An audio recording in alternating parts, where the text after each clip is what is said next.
आपण जे खातो तेच आपण होतो. ही ओळ आपण शेकडो वेळा ऐकली असेल.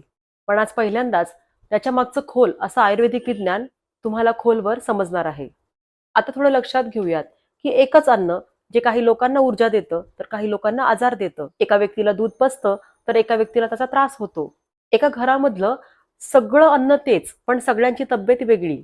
तर हे असं का? तर आयुर्वेद सांगतं, की आपला आहार हा औषधही आहे आणि विष देखील आहे. आणि हे सगळं अवलंबून आहे, की तुम्ही नेमकं या आहाराचं सेवन करता कसे. तर आज आपण या व्हिडिओमध्ये अष्टांग हृदय, सुश्रुत, चरक या वेगवेगळ्या आयुर्वेदाच्या ग्रंथामध्ये 11 असे सुवर्ण नियम जे तुमचं अग्नी सुधारतात, तुमचं पचन सुधारतात आणि शरीराला रोगांपासून दूर ठेवतात. आणि व्हिडिओच्या शेवटी मी असे खास 2 बोनस नियम देणार आहे, जे आजच्या काळामध्ये 99% लोक पाळत नाही, पण पाळल्यावर 10 दिवसामध्येच आपल्या पचनशक्तीमध्ये फरक दिसतो. त्यामुळे ते नक्की ऐका. नमस्कार, मी डॉक्टर हेमा, आयुर्वेद तज्ज्ञ, योगा कन्सल्टंट आणि गर्भसंस्कार कोच. आपल्या सर्वांचं डॉक्टर हेमा या योग परिवारात मनापासून स्वागत. तर चला सुरुवात करूयात आपल्या आरोग्याच्या प्रवासाला. तर सुरुवात करताना आहाराचं आयुर्वेदामध्ये काय महत्व सांगितलं आहे ते आपण पाहूयात. तर आरोग्य आणि रोगांचा उगम हा आहारामध्येच आहे हे सांगणारा एक श्लोक चरक संहितेमध्ये सांगितलेला आहे. हिताहितम सुखम दुःखम आयुस्तस्य हिताहितम मानम च तच्च यत्रोक्तम आहारोही गुणात्मकः. याचाच अर्थ आरोग्य आणि रोग याचा मूळ स्रोत हा आहार आहे. योग्य अन्न हे आयुष्य वाढवते आणि अयोग्य अन्न हे विकार निर्माण करते. तर अष्टांग हृदय या ग्रंथामध्ये आहाराविषयी 8 आहार विधी आयतन सांगितलेले आहे. या सगळ्यांचाच एकत्रित विचार करताना आपण कोणते महत्वाचे 11 नियम पाळणं गरजेचं आहे, तर हे आता क्रमाक्रमाने पाहूयात. तर नियम नंबर 1 म्हणजे आपल्या प्रकृतीनुसार आपल्या आहाराची निवड केलेली असावी. तर आयुर्वेदामध्ये वात, पित्त, कफ अशा 3 प्रकारच्या प्रकृतींचं वर्णन करण्यात आलेलं आहे. तर उदाहरण दाखल घ्यायचं झालं तर एखाद्या व्यक्तीची पित्त प्रकृती आहे आणि अशा व्यक्तीने आपल्या आहारामध्ये जास्त तिखट, खारट अशा पदार्थांचं सेवन केलं तर त्याच्या प्रकृती बिघडण्याची किंवा विकार निर्माण होण्याची शक्यता वाढणार आहे. आता नियम नंबर 2 म्हणजे अन्नाचं सेवन करताना अन्न हे उष्ण असावं, म्हणजे अन्न गरम असावं. तर अष्टांग हृदयामध्ये वाग्भट ऋषीमुनींनी स्निग्धम उष्णम द्रवम नातिद्रुतम विलंबितम च भुंजित. याचाच अर्थ स्निग्ध म्हणजे तेलकट, गरम, पातळ, फार लवकरही नाही आणि फार हळूही नाही असं भोजन करावं.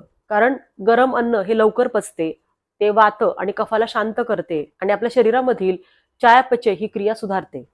आता नियम नंबर 3 म्हणजे स्निग्ध अन्नाचं सेवन करावं, म्हणजे आपल्या आहारामध्ये नैसर्गिक तेलाचा, नैसर्गिक तुपाचा समावेश असावा. यामुळे आपली पचन संस्था, त्वचा आणि इंद्रिय ही निरोगी राहतात. आता नियम नंबर 4 म्हणजे आहार हा योग्य प्रमाणामध्ये सेवन करावा.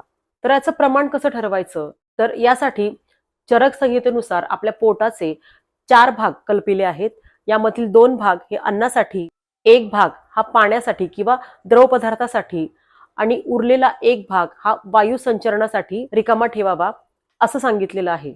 याचंच वर्णन करणारा घेरण संहितेमध्ये एक श्लोक दिलेला आहे. अन्नेन पूरयेद अर्थम तोयेन तु तृतीयकम उदरस्य तुर्यांशम संरक्षयेत वायुचारणे. आता नियम नंबर 5 म्हणजे आपल्या भोजनाची वेळ कशी असावी. तर आपल्या भोजनाची वेळ ही ठरलेली असावी. ठरलेल्या वेळी जेवण करावं. बऱ्याचदा आपली जेवणाची वेळ झाली आहे, अशा वेळेला जर आपला आधीचा आहार जर पचलेला नसेल तर अशा वेळेला भोजन करू नये. म्हणजेच आपलं मागचं जेवण पूर्ण पचल्यानंतरच आपलं पुढचं जेवण घ्यावं. कारण सुश्रुत संहितेमध्ये असं सांगितलेलं आहे की अजीर्ण असताना म्हणजे पचलेलं नसताना जेवण करू नये. नियम नंबर 6 चित्तशुद्धी करूनच आहाराचं सेवन करावं.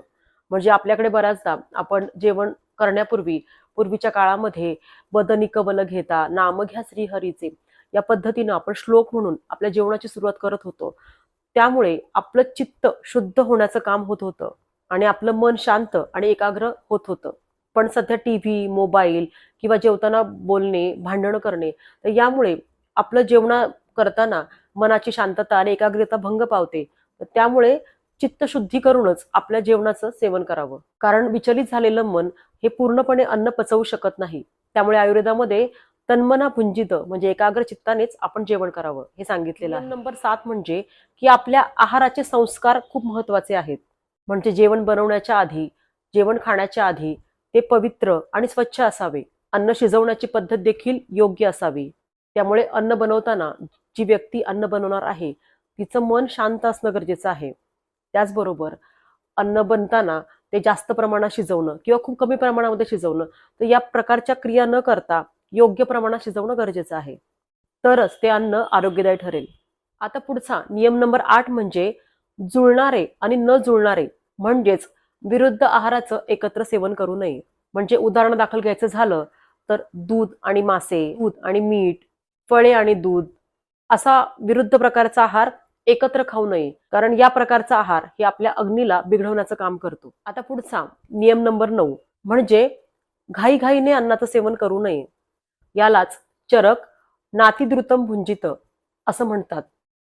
कारण घाईघाईने अन्न गिळल्यास ते व्यवस्थित चावले जात नाही. त्यामुळे आपल्या अन्ननलिकेमध्ये अडथळे निर्माण होऊ शकतात. आता पुढचा नियम नंबर 10 म्हणजे अतिविलंबित न खाणे. याचा अर्थ जेवण करताना अतिशय हळूहळू जेवण करणं टाळावं. कारण त्यामुळे आपलं अन्न थंड होते आणि त्यामुळे त्याची पचनशक्ती कमी होते. तसेच अन्न खाताना तृप्तीची भावना ही निघून जाते. आता पुढचा नियम नंबर 11 म्हणजे सुश्रुतांनी भोजनोत्तर दिनचर्या इथे सांगितलेली आहे की जेवणानंतर लगेच पाणी पिणे टाळावे. त्याचबरोबर जेवणाच्या नंतर शतपावली करणे म्हणजे 100 पावले चालणे गरजेचे आहे. तसेच जेवण केल्यानंतर लगेच झोपू देखील नये. तर हे झाले मुख्य 11 नियम. आता याबरोबर आणखीन बोनस 2 नियम मी आपल्याला सांगणार आहे. हे नियम आपल्या आधुनिक जीवनशैलीसाठी अतिशय गरजेचे आहेत. तर यामधील नियम नंबर 1 म्हणजे जेवण करताना टीव्ही, फोन हे पूर्णपणे बंद करणं गरजेचं आहे. कारण आधुनिक संशोधनानुसार माइंडफुल ईटिंग हे आपल्या शरीरामधील डायजेस्टिव्ह हार्मोन हे 32% वाढवतं. आणि आपण जर टीव्ही, मोबाईल हे सगळं पाहिल्यामुळे आपलं लक्ष जेवणात नसतं आणि त्यामुळे आपल्या शरीरामध्ये जे काही सिक्रेट होणारे डायजेस्टिव्ह हार्मोन्स आहेत तर त्याचं प्रमाण कमी होतं आणि मग पुढे जे काही व्याधी आपल्याला विकार यामुळे निर्माण होतात. तर बऱ्याचदा हे कारण आपल्या खाण्यामध्ये दडलेलं असतं. आणि यातलाच नियम नंबर 2 म्हणजे जेवणापूर्वी 1 मिनिट दीर्घ श्वसन करणे. तर दीर्घ श्वसन केल्यामुळे आपला अग्नी सक्रिय होतो म्हणजेच आपलं अग्निदीपन होतं. तर आयुर्वेदामधील हे नियम हे केवळ डाएट प्लॅन नसून आपलं जीवन जगण्याची एक कला आहे. कारण हे नियम पाळल्यामुळे आपला अग्नी प्रदीप्त राहतो, धातूंचे पोषण होते, आपल्या शरीराची रोगप्रतिकार शक्ती वाढते आणि त्यामुळे आपलं आयुष्य निरोगी होते व आपण आयुष्यभर रोगमुक्त राहू शकतो.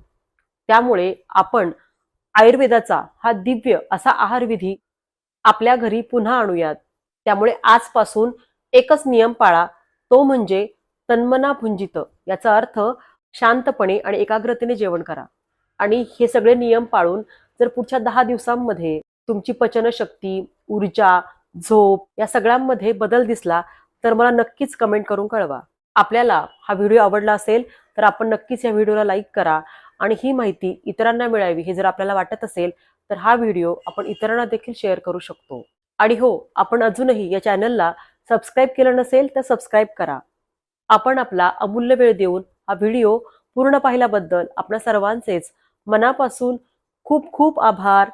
पुन्हा भेटूयात अशाच एका नवीन आणि आरोग्यपूर्ण व्हिडिओसोबत. तोपर्यंत मी सांगितलेले आहाराचे हे सुवर्ण नियम पाळा आणि स्वस्थ रहा. धन्यवाद.